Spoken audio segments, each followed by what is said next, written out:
Hallelujah, hallelujah, amen. Mom, you know that the Asibim and annual or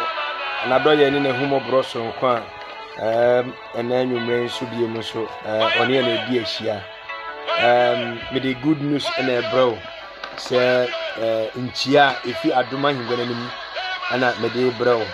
the tear for you and my chauffeur, or Dawson, or the dog was saying, and then you may should na onko so ama woni abusua ho ban ebre aka kusisi obi pina ni manyam no onkra na onsiesie na wonyi mfiri yale ani amane nyina ye wogidie se enenso ye bewie no oje baba nyame ebehye ne ho anyam ene de ani da ye ne na ne ye pese ye de wie ani da ne ye kasa fa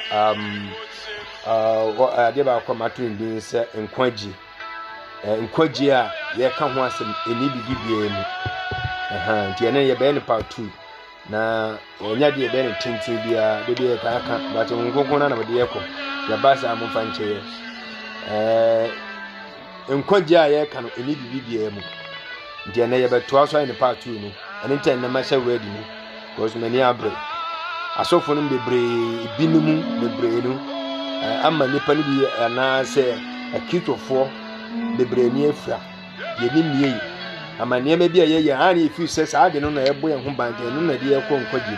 hwe enye hwe man na de ye be ko se yi nso anyume nyame nso aso abaka me ho ye ni aye bra nyame nso bebre na mo gidi se ansane be wie ni oje ebe ye me no mi no nyina bia me a me kan ne wa nso awutie ni nya no ye pe nkwaji ade a awura ahiri ni mu nti nyame kan ho abra egusua na enwum no e ko no tie enwum no na enchiri ye be shase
Muma yemfanasi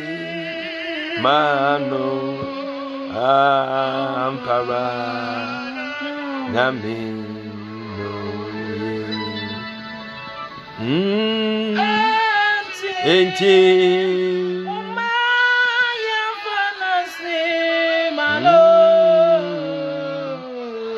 ampara Abrimu ya mompaye yemfa ya ho hyewrade nsa no ye yenti enwum ne gakra enwum ne kakoma yenti enwum ne gakra why ampa nyame yu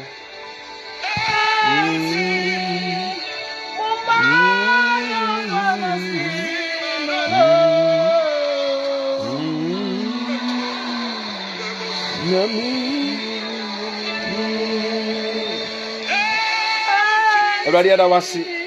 wasi fa huhu mutami huhu machi na yanko nyame tiasefo no mu nyame ye from January to up to this time. Today is the 31st of this month, which is May. Onyame insuran kanidini amen awo Yesu dimu wo Yesu Kristo dimu insuran kanidini nyame ye basa ebi ma hwero amabusuo ebi ehwire ajapade asumbo ma omu pa obi esa nipa no didi ma omu bidi wankwa anyeye enso na me ka sei onka ti asefo hu bio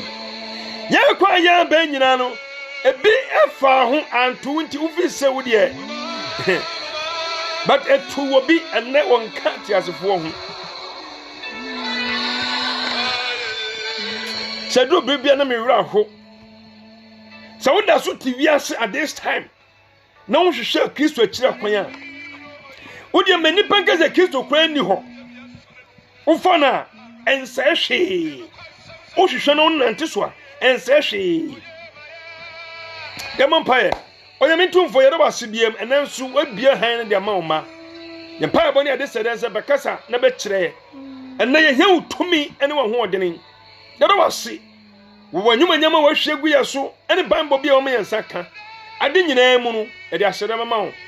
ma wasem nko manchen na sam ne nyneefo wo Yesu dim ne e bompa ye amen se abremu da so tiwiase na orofo umfa ho ma Kristo ana me kanfo Yesu ama wo adwensa kyera e bia odu ho ma Yesu bare ne me bebre asori a wo mu ne asofo ne bi nkanti ena wonnem nti woda so ye nea wo ye ne dada no amen ene ye beka aye salvation in kwanje se bibie no a wo enkwanje mu nana is there anything nada is there salvation in any other name enkwanje pan ene bibie mu ewo Yesu mu yes lord enkwanje no amen ewo Yesu mu enti hwe Yesu no fa no amen na nyame bobuo ama ne wo hwehwe no saka anadwi menim ba bia wo se bia de akyewa me de koso ade Yesu Kristo obade nyankopon no nhie afiri odoma yengwananim ade bro se won hyira wo on ka ho na se okire mpa obakwa dwuma onfa wonko na wotwi mu nyina ene wabusua amen go bible so nyankopon so onpo de boy ni wo no mo obo o hwese ye nyina benya adwen sakyera aba konkoro yemu abusua wo America nyina ye Yesu ntia no ede mamu wo adefefa mo nam so na mo so mukoso ana mo ye emaye mo hye nkuran ne ogidie se nyame nso ebe hye mo dene awo niam mo ye nemu but na me ka cho se dia na odi ho atoso ede na odi ho atoso ne so how ni ba mane ni ba esu ni ba enkoda na ni ba ede ena utumi edwane kotoa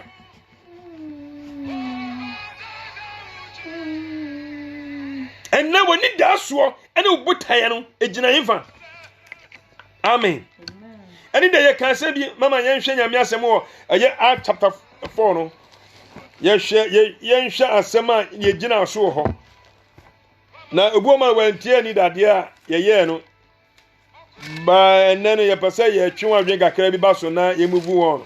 sene ye betumi awie awo bra no nyame ade amaye asomafo chapter 4 verse number 12 asomafo ngoma no 89 iyi mu a eye dumienu asomafo 89 iyi mu dumienu chapter 4 verse number 12 wose na enkwagye eni obiara mu na enso edin fufuro bi eni wosoro ase osoro ase a wode amma nipa emu se esese eje won kwa wo se esese eje yenkwa ye benya nkwaje tienie pa amen o se edin bie no wode amma me no mienu a se esese oje yenkwa enti mo ni na ho enche bia ye be bia tumo ye be kwa sori hwa sori a wo mu no but who the one busa won say yale ban say enyinya me obo minu mienu ho ban na bitu ya ke ye kwen e bia nko akwa so da so wunnim say sa ne ma ye kan wasem nyina no eye bone te bia asofo bi da asofo bi fa kwanya bi so e pese senia ombo say oh mi wo tumi mi wo hode mi wo power je say ento ma ye niam bebre ebi handkerchief ne niam ye bobo odin ebi powder ebi anointing ye ebi epu ebi enchi ensuo enyama bebree anane na ekoso obronsama hyehyade na obronsama agina to nyina no ebu ma onyusu sa nyama bibobodi madenya bi da so ekoso ewo na sondem enkoja ya kan enye bibibia mu edimoni na ho pa amen hallelujah na so wamma Kristo ne suma asum na ntena mu a obasum nyame but wanya bedo abi usebesifo obanu hu because ebra obadwene say enipa nyina to say rest in peace no na nya rest in peace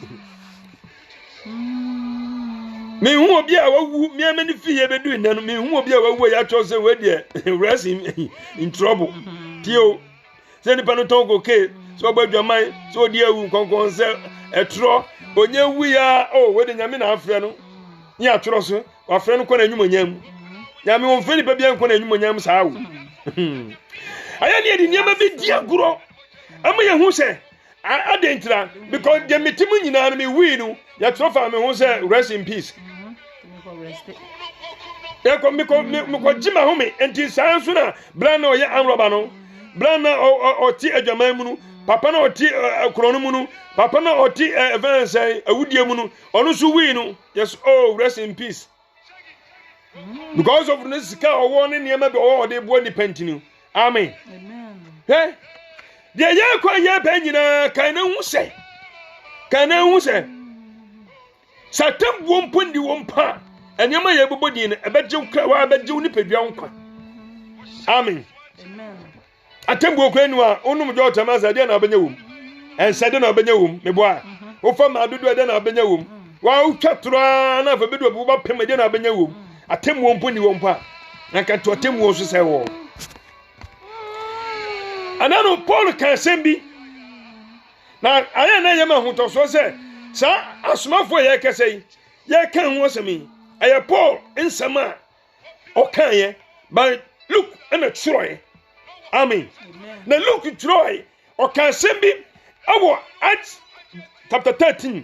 asomafo ngoma no eti aya dumiensa Acts chapter 13 verse number 25 asomafo ngoma na eti dumiensa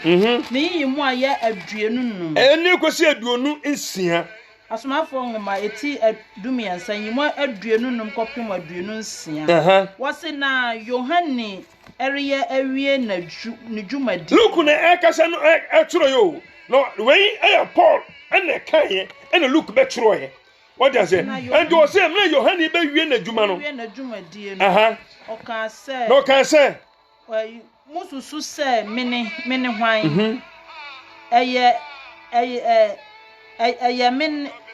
mene no na hwe Dimitri Ereba a mensese mesane ne nan ase mpaboa so sasem o kan don ho amen na look so say about our chapter 13 verse number 25 was in Yohane wie no nyuma nyina wie no afen okacham na mususu se me ne urade na na enkoje no kaye obi ase koje nsa enkoje ne ma no ho ana se ya ene Yohane ka Yohane ni nipa because ukwa yema verse Israel ma omnim Yohane si Yesu Jufo no the do no because na woni Yohane woni aye Messiah na o se da bi o se ne onema tira na o so firima chi hoba no ono okwa so sei me anse na yenwenu masofo no bi agi Kristo anyum nyam no omo se ewo anonten wo yirem ewo nsuo mu ewo we mu amen na ene obi si obi dan mu saa na o de petepete amen o se na o do ofirima chi ba no o so se me okay yem hwe 26 no to ni yimu aduenu nsia aduenu nsia no wose anuanom Abraham asefo enemu mumu nipa a musro onyankopon no yen na menu mienu ena osuma asempa no osuma nkwaje ne den ebreye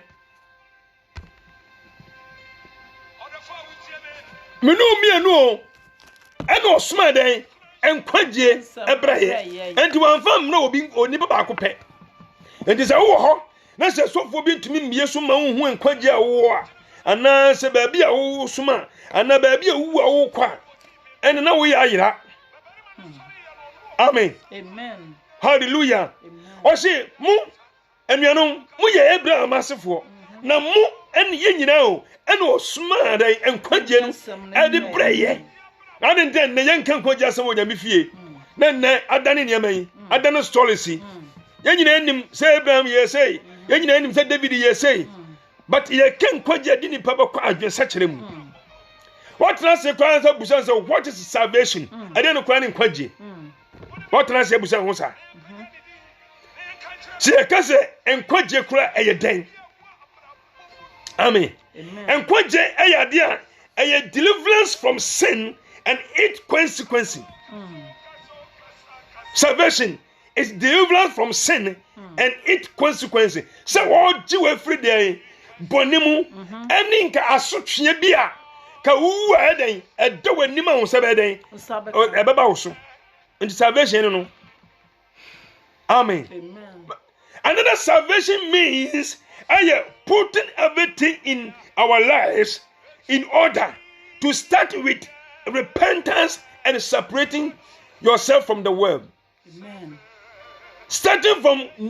You start from the word repentance. And kwajeni ba adwen sachira. And you can say, "Oh, be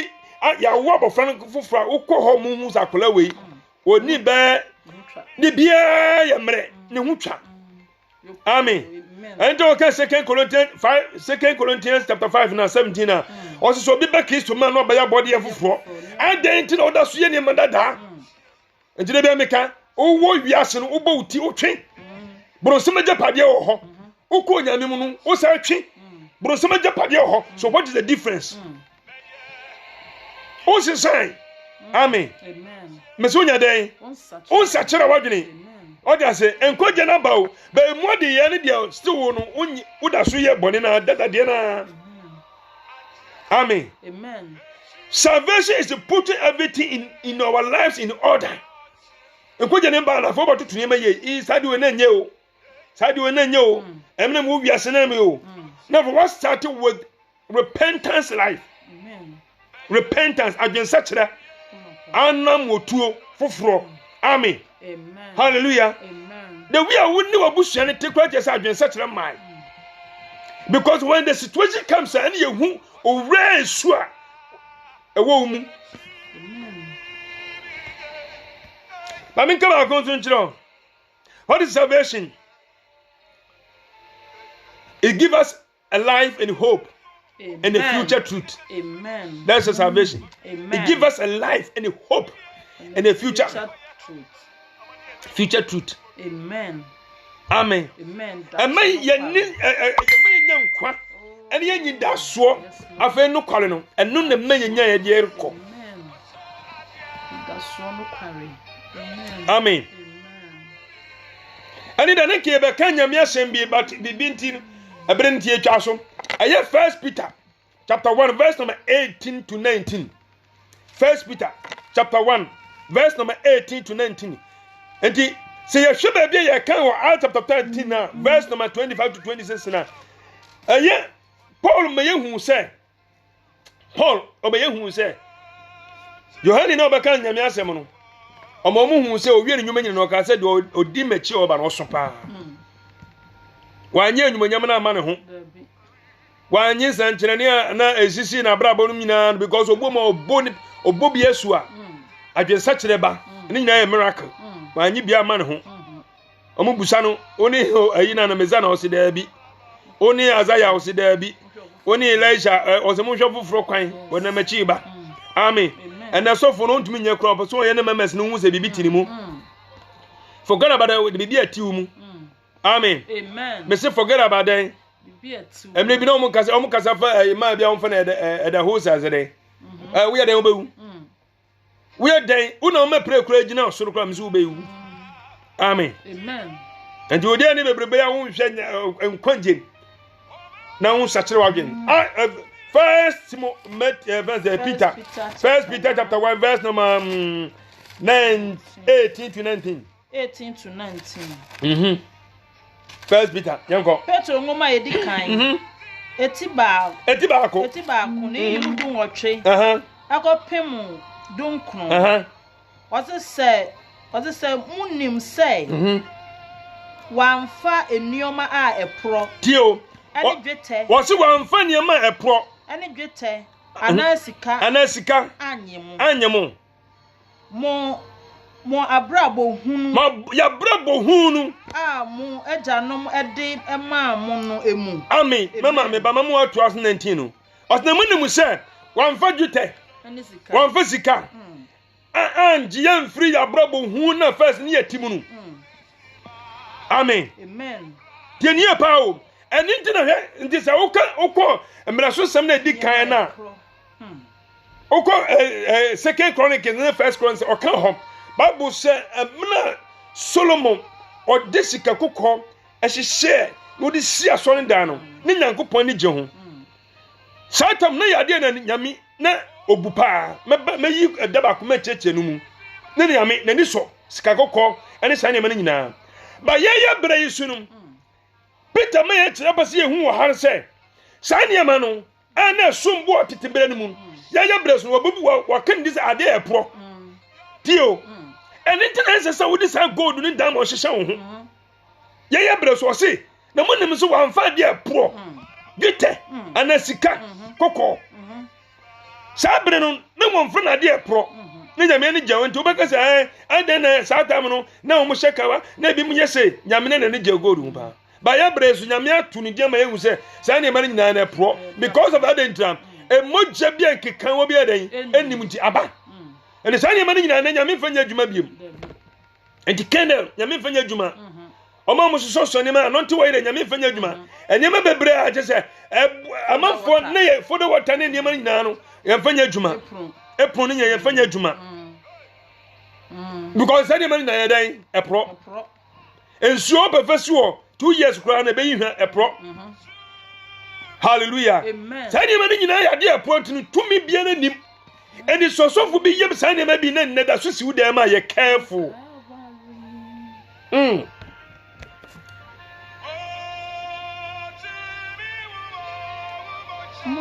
Mama ka biem na da pa First Peter chapter 1 verse number 18 o se na munnim se to aso na munnim se wamfa enioma a epro dwete anasika anyemo mo abrabo hu ani wo wiase ne yebo no ye janemu mo janom ade ma mo no mu dio ye papa no mu ye ya ne ye hwe be dai ye be to aso ye papa no mu wale be 43 ye so na bre ye so ye to aso na o se wamfa sika ne dwete anje ye mfiri ya brabo hu ma ye janemu entenya nkwa na ho hyase o ebi mu hyase ana na wabato aso na mamu wa se dai na imom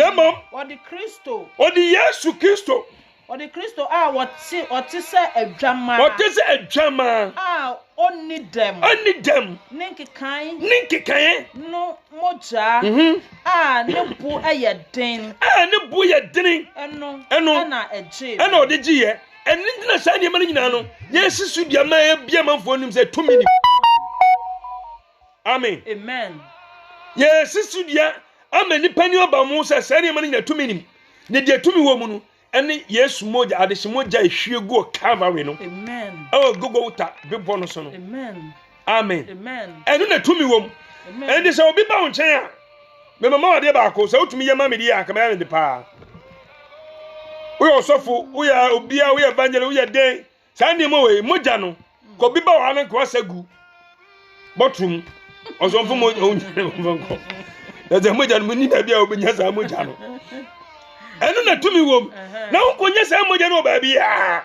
enu asagu botrum ana galo mu ana we dey aye spray ade amani pan se o confirm pitipiti ho amen we dey busa o ko okot na mo ye humanity ni nema no rituals no obetera wo se eduru ba bia se okokonfo we ho ana okobusum we ho ebedu baba ga se anotro se o se ko ba bi fufuro ade ntre ka anotro Yesu ni moja no da su ne entuda ensesa amen hallelujah and baba ga se o ayemre e de se okopa fufuro no okoba bi fufuro no okoje sofo na no oma wonsuo se fensuo no kwaye no e de fufuro baba baka ya se we de spray e de fufuro baka ya se we de handkerchief e de fufuro baka de we de band foto nsa adentra abaka Yesu moja ntro hallelujah amen Yesu moja no entro hallelujah amen na e de fufuye ene nkoso ene enyumanyam nye ni jeba ya brabo mu amen hallelujah amen enkoje bibi ni bibi biamo amen amen and they say obi ba wasole no so pe bibi ko pete na store ukwa akaja so onyu su Yesu moja no amen the blood of Jesus Christ amen amen amen unya kwa so do okonya ompete on fe free baby oti etu no store ho amen enu na tumi woma espy na enkwanchi yes lord amen amen hallelujah amen na tumi die bia nso suro ento mo te say di na moja na no mabro mo ho ase when yes ye kechira so no ma na se obabra bo bia nya watumi atwe ho ka moja na twi anim Yesu din no eka ni metufo ye nti ase de oka no ye Hebrew chapter 4 verse number 12 yes Hebrew chapter 4 na so mama ye share Hebrew chapter 4 verse number 12 Hebrew 4 ngoma 18 ni yimu dumienu Hebrew 4 ngoma 18 yimu dumienu me pa cho wose na onyankopon asem won kwa onyankopon asem e won kwa na ahoden na woni wom enu ne kwaje no ahoden wom na ano eye nam de asem wei ye nim ba bia se kan efi enti twosem ne chese ano ye nam asen krante no fanu what said asem we atoto krante because asem we me kan so fu bi wo mpe etwa no amen enti o kan Jeremiah 48 verse number 10 mama oboto aso o se no mien kan de oye nyankopon adwuma biara wa wotumi sa no nto we de tumi nim na tumi no ko wo mu no entumi fo ne ko heaven enso na ye ne ye pia ma omo ye choma sa nyame de nyame onye sa ro ye na adwuma no me enka de oye nyankopon adwuma biara na ne otwe ne sikan furu mojam no ofentwa tio ma sikan no o sikan ne nyame asem no wadi ase ana asem no so Yesu Kristo dini duga ya di sem na o say my name is the word of God nyankopon asem no anu ani ne dini wadi ase and o say no me enka sa nipa na won fo sikan no de eventwa and o say nyankopon asem no anu ye nam sin krante no fianu no mfanu na ehwirimu o say na ehwirimu ekodru se ebe pai okra o say etwitwama kodu se ebedu na se mi woyi nipaduani okra wo memu honhom wo memu amen na fe etwitwam okra ne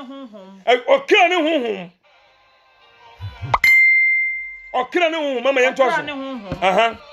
okra ne honhom aya okra ne honhom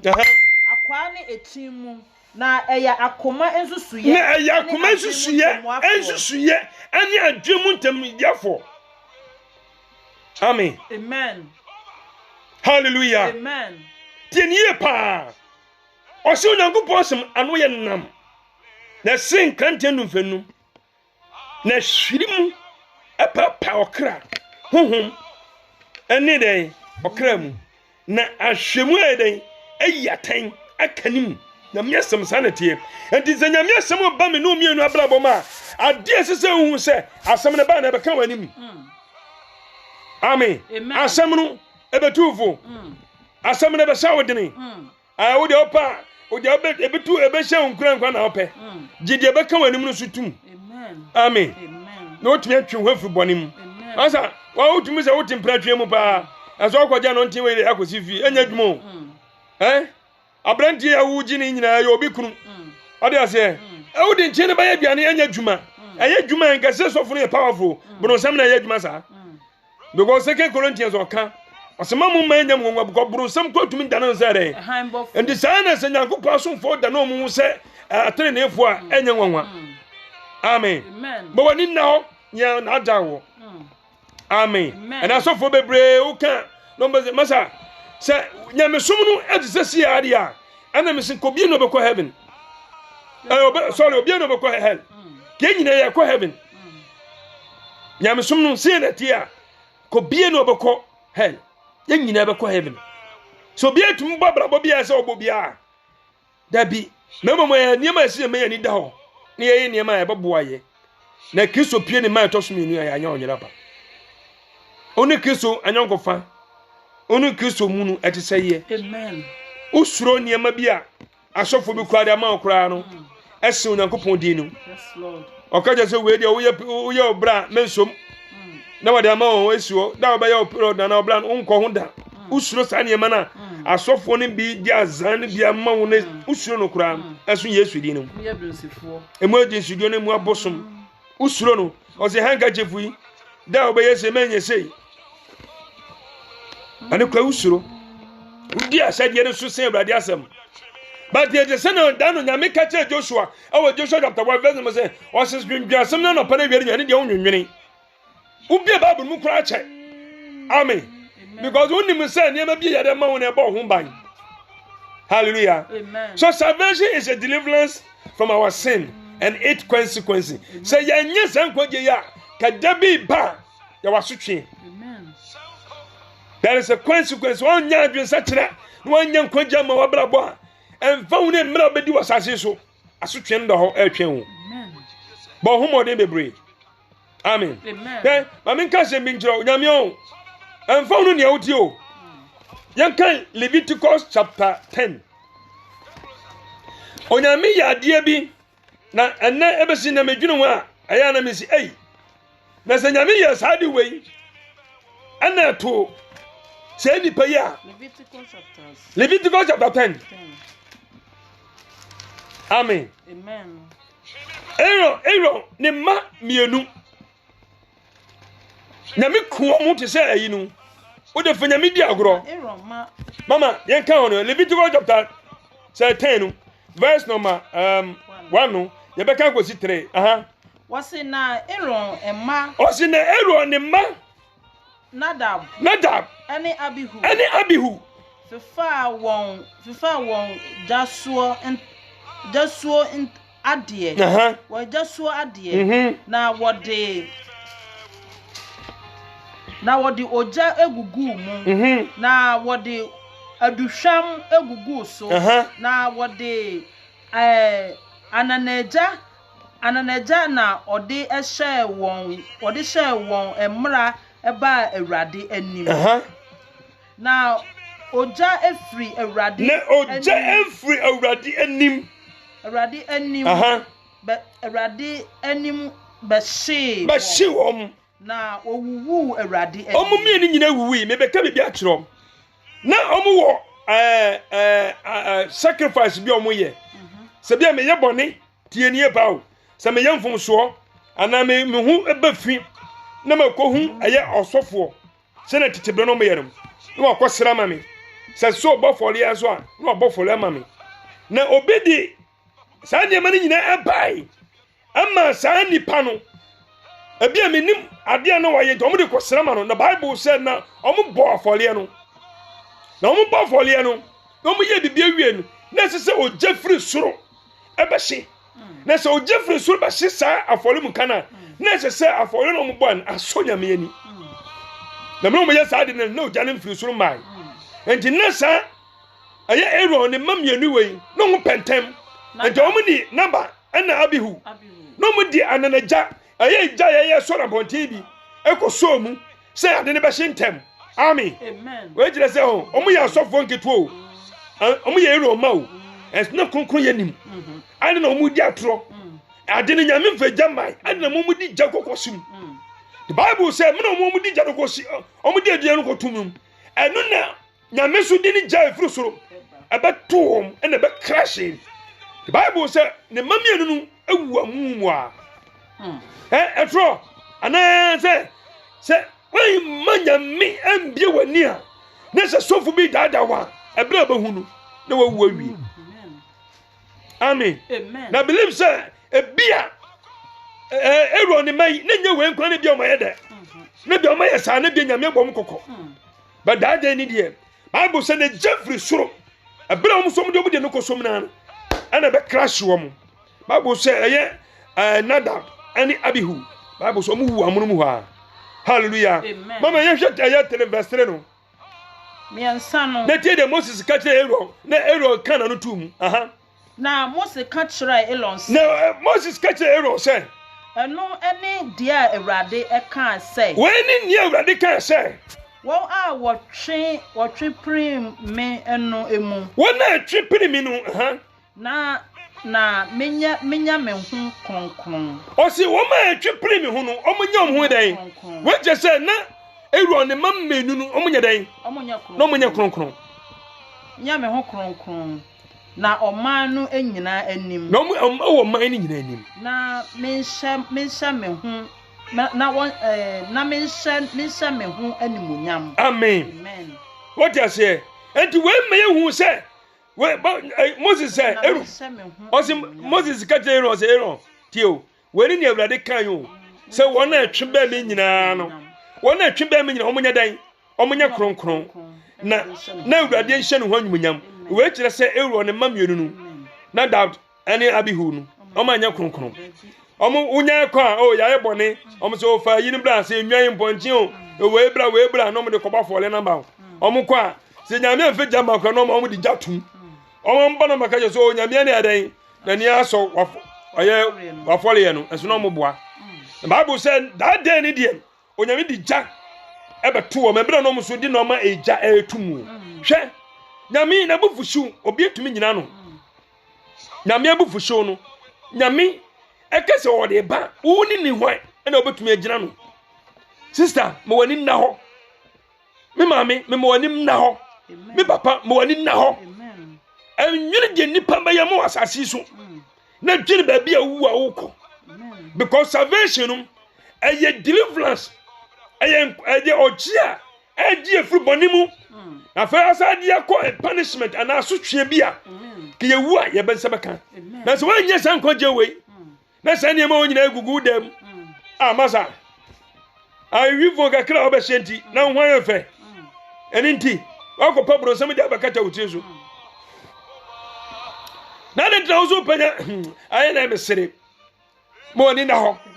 kwa die ye bia no bibia de nyame nim bibia na betuma yere ahinta sango fo mi eni omo fi so mu twa nyame omo ye nyame azan bibia tumi hinta nyame nim bibia ni wo everything is naked before God and the jawo ye bia nyame wonim amen asofo ndo omo ye nyina omo nim amen nyame obaso yare a omfemfen suo so ansa amen onyame obaso yare omfemfen nchi so ansa ada se omfemfen hanka chitu bi ansa obaka se Paul ye bi Paul ye bi na gosi se odia se ye bresu no o se o kan Philippians chapter 2 na o se so oboni din na mama yen kan ho Philippians chapter 2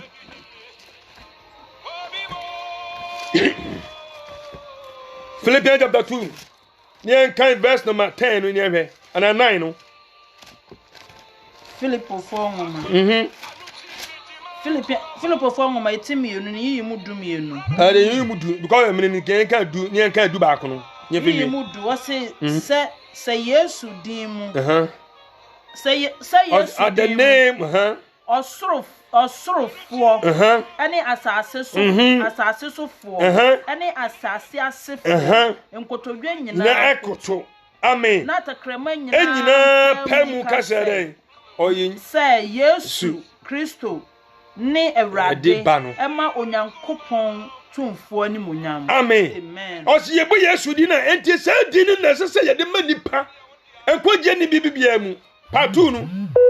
primu ani de bebesi amen but enyema bebre homa na se kamema hu enyema bebre homa se kamema hu what you say because as the baby me can be say salvation in other way no so ni say aye with starting with repentance and separating yourself from sin and purity hallelujah amen obaje wo hu afure dan bonimu na benya dwensa kira na fa enzu besiesie wo ho and you can 2 Corinthians chapter 6 na verse number 14 na honso kan ho hallelujah honso kan ho say yenya montwe ho or do not be yoked with unbelievers what they say ye yan kan obu o mo obi aso wonte na wonye ni obega je wo chire no en chire bia nya obi ade ye nyina en chire ba ko pe go bible ba ko pe na ri adwuma subo ba ko pe nyame ba ko hallelujah en di wo mo zo nya kan so wo mo de mo ye deeper life me nya deeper life ni o me jira ho man Kristo somfo amen hallelujah en di ade bia wo ye bia no ne ese ye kan wo ha no ese ne ye kan ason da bia mu and they see the kind of baby. When in your young quiet, the and we need to separate ourselves from the hot, from ungodly people, unbelievers. One Indian, I see a tear home. And I can 2 Corinthians chapter 7, verse number 1. Or see your home feet, every who name and who. And then they just and could you be bow and could you be. And then I may come be out for say, oh, dear, and your man and Cosso. I don't know, check your name. Sir, Nipper Bebre, our Lennon Cosso, or the Wallen out to have girl so. On no Sampa, on no Edriani, on no Crini, or Cossastoa, or Babano, nobody did. Now, oh, Harry. Papa Napa, Juma, Bebe, if you know, has girl of you. Oh, down so never go bontini. No, I can't. And what, oh, your day. Oh, if you know here be behind and go friend, and I call na. Oh no, no, friend. Neja and soon petrol in Shia. Amen. Amen. You were here and told you. You were brave, okay, Cassasa, or see, I did be our brave was some man you bring. And you were blessed over the 20 and they were blessed over the bonfire. Amen. Amen. Man, too, stone no more. And got tramp by bossy, Mingazan Pabono. What does say? And to Yamima and Nancy. See you for Juma. There's also so many other young Sumuno. And to say, would you bring no children, dear? A year, but you shall bring all this, all the 20 and I wouldn't dig Jano. That shall bring so the other day. Or the Konya Mifi. Hallelujah. We are bound for, we are bound Utankola family. Saturday, there will be a blessing Colana and Sunday Anopa, Ubacotono cinema. One to young Cossaros, and then Miss Cinema, right? Or the near Messia by excuse. And quite Jenny. Kiss on 2 what do I say? Kawan Umba Punoba 2 minutes Casa de Obukunya Mifi. Seven David Cancer managing so silly saying cover the view. Oh, Sunday, no way Yaman was a Sunday way the Mim Coswally. On way Yaman who, and they also mean the best in Maniama. And they are Sunday in the Belgiani. Oh, so beside and try, Yabaka Banadia Sentinu, Mania Dino Samaka Juma, or John one Juma who crashing a mere Juma. Now, the crown come. Hallelujah. Hide the crown come. Oh, call Benino. Hide the crown come. I have been some 2 notes. As what the heart and Pipana Cabasset. Amen. And the baby tools is here more this day. Oh, don't fashion what you man. I rather know was my friend. Morning now, not some of the day. That's asking my attacker. So, fear, ultimately, show being sat. No, just some mouth. Oh, cow to the mouth be no drive on out here today. Oh, was it out to me? Could play a first prize now to walk. I did be a was Kabia or be to me a mount and no music and tea. But say, oh, ya Lydia. Or be to me a mount. And a who was so been to me mount. Oh, ya, one of us saw Yali. Timon now, a brown what you was so already muye. Now say, Christo and Channel Pina Yama. Why no, Iraba. And the party you do Bessia. Oh, you have all now show one quite yeah, when you fear no ma. We are some human obono, Yami in Nifio. Ponona Ocean, and the member can was him. Yami had my weekly ma'am, the Baba. Ponona Ocean, and wow. And you never blow what television swat, a tree of course, say you, Chon. Hallelujah. But when in now, no brosamo, a better say out the bumper, no, the Bibia Bana Ocean. Whatever bones would not die as no him as was a bumpire. On the new Sunday Panon, now when you can see. On to the new Panchon. I will say about Sina the Christo to me in a one day, say Anshamoma. On the meanwhile, no more Tia Samana, Yaba Jimba. No question in the Tibium. Send him out be, Nakaja Union and say, catch and say, and could Jenny Yamano, what did you know? A big idea in Kuto. Amen. ewiase na nipa nti asem wo bo asem no dawuro no na afa ku no bi ye no mo na go bentumi nworo na underwell efa nko baabi obi fitumi fa ntoma enko baabi obi fitumi fa nitiwi enko baabi obi fitumi fa enwotoro kura won ti ase onyame wo hu yambo no nkan ya ho na wondome ye ye yimpa ya ma esere mpa ya se na wo twi ma wo kowuram no nyame wo fa ye nyina ntwa na believe say ye be share once again amani ehwehwe awurade mu no atumi aboye ye wie peye awo yenim amma wo bi na dawo kɔtro sem no mu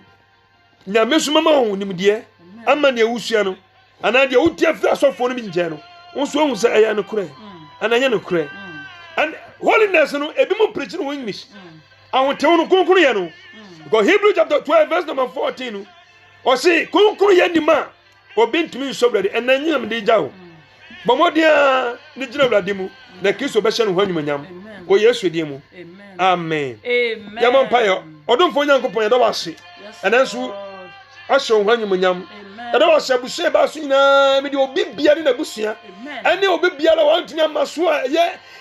audio ana video ebe koni nchen se wlade ma ne nya oyiraba amen man ne kura bia la wo wase ma ne hu amen abadi papa mu na kire ye so na ye Hebrew chapter 4:12 no say wasem no ye no kware a anu ye nam se sika nu vanunu men ko no bi demra ye be ko so de wase amen ye so odi na watwe mu say ya konhia accident amania e dia ye yare dom me hu yanka say aka na sifom aka na fa ye wa mani nyina mpare ye ye furu musuo mu say o ma ye koni e bedufia ye be ko so de asedama obiem ye dia mofro nyina anu mo kyere mu ane ye yire no mu ye kunu mu ane ye bushe ye jamu ba bi biara ye wo e ba wa sesu etie wo Yesu di mu amen onya min kan no nshira amen se wo ye oso ade amame na wada ma awurade nso because awurade enokura ho nkwamu na bebre kwate obotrai ma wude huin no wa gina so watie ye ya min nshira o credit da internet bia o se ni bia no onyame obesifa so ashira wo na mom ya asemni tiefo enya asemni yefo o Yesu di amen midiane osofo kan mi wo bedroom o ya asemni tiefo no na wo gozo so say ya asemni yefo se wo pese wo from me number ye 0485 594709 0485